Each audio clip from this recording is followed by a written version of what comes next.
Let's talk about the second foundation. The second foundation is volume. Now, if I had to say something about volume, this is what I'd say. Volume is the lifeblood of your voice. This is the one foundation that gives every single other foundation life.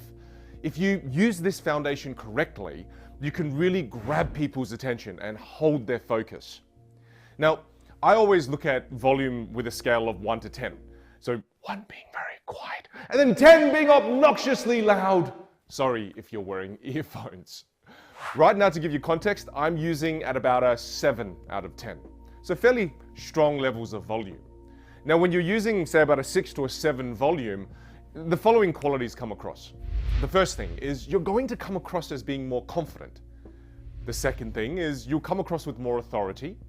The third thing is you'll come across as having more vitality.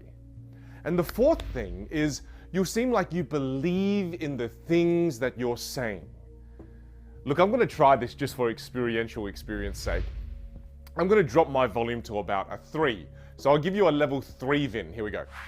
Hi everyone, just wanted to give you a sense of, say, a 3 out of 10. Now, really think about it. How confident do I come across? How about my levels of authority? How about my levels of vitality?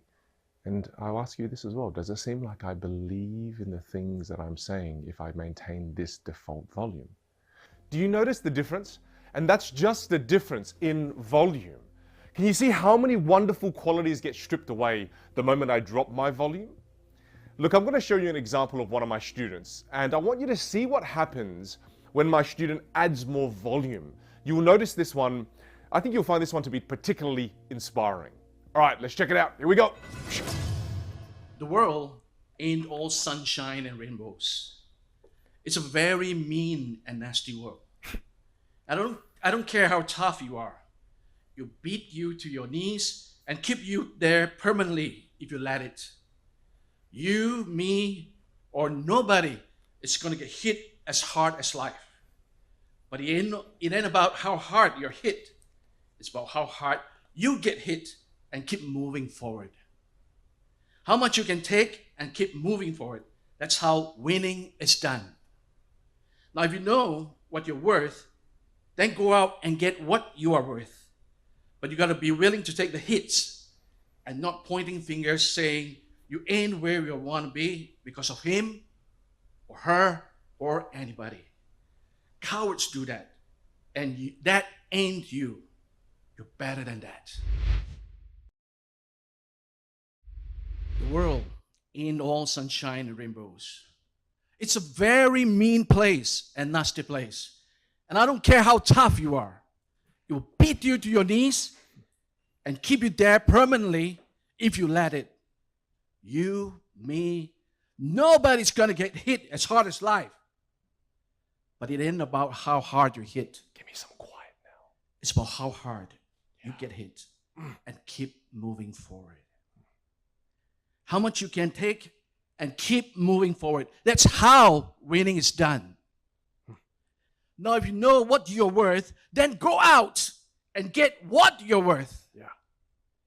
But you got to be willing to take the hits and not pointing fingers saying that you ain't where you want to be because of him or her or not anybody. Cowards do that, and that ain't you. You are better than that. Okay, wasn't that an inspiring example? I love that example. In that example, you saw my student come to life. Did you notice a few things that came to life? Their facial expressions came to life. Their body language came to life. I hope you start to notice now that your voice is connected to your body and your body is connected to your voice. The moment you push your voice a little more, you can't help but come to life with the other parts of your body. That's another reason why volume is so critical. However, every single time in my in-person classes, when I push my students who live at a natural 3 out of 10 volume, I push them to about a 5 even, they often say to me, Vin, I felt like I was being too much. I was being too much, wasn't I? That was definitely too much, wasn't it? And I say to them, no, as well as the rest of the class. The rest of the class, you hear them audibly say, no, that was so engaging. So there's two things that happen here. The first thing is, we often worry so much about what other people think about us that we cripple ourselves from progress. And that's the first thing, that there's an unlock that happens for a lot of my students in my in-person class. Because again, when they say, oh, I was being too much, wasn't I? That came across really aggressive. That came across really overdone, wasn't it? And the rest of the audience immediately corrects them and says, no, that was extremely engaging. Again, that was so lively, full of vitality. So the first thing is we fear that judgment, which needs correcting. But then the second thing that happens is internally, you've gotten so used to your habitual volume. You're used to a certain volume. Habitually, you've been doing it for maybe the last 10, 20, 30, 40, maybe 50 years, maybe more. So for you now to change that behavior and change your habitual volume, it's going to feel very strange. So I want you just to acknowledge how different it's going to feel, and make sure in your head you're not thinking it's fake or phony, that you're not thinking it's overdone or too much. Because remember the universal law of 88 keys. We want to learn how to use the whole instrument in every way. So don't judge it as being fake or phony. Don't judge it as being inauthentic. This is you exploring your instrument. That's the foundation of volume.